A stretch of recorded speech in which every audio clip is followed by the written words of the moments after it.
ঢাকা শহরের রিক্সা চালকদের অবস্থা রাজধানীর প্রধান সড়কগুলোতে কোনোভাবেই থামানো যাচ্ছে না ব্যাটারি চালিত রিকশার দৌরাত্ম্য। আইনের নিষেধাজ্ঞা উপেক্ষা করে এই রিকশাগুলো চলছে বেপরোয়া গতিতে, যার ফলে প্রতিনিয়তই ঘটছে দুর্ঘটনা।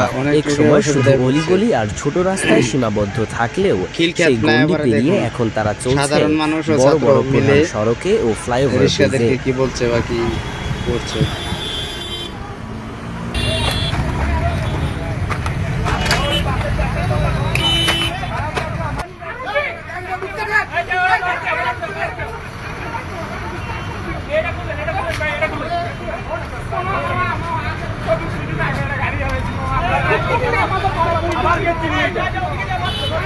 যানজট ও জনদুর্ভোগের অন্যতম কারণ হয়ে দাঁড়িয়েছে এই অবৈধ ব্যাটারি চালিত অটোরিকশা।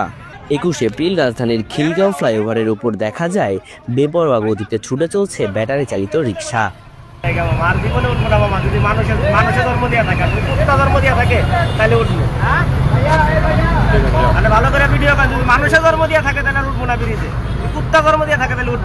আইন ভেঙে এসব রিকশা চালকদের এমন স্বেচ্ছাচারিতায় সাধারণ মানুষের নিরাপত্তা পড়ছে হুমকির মুখে।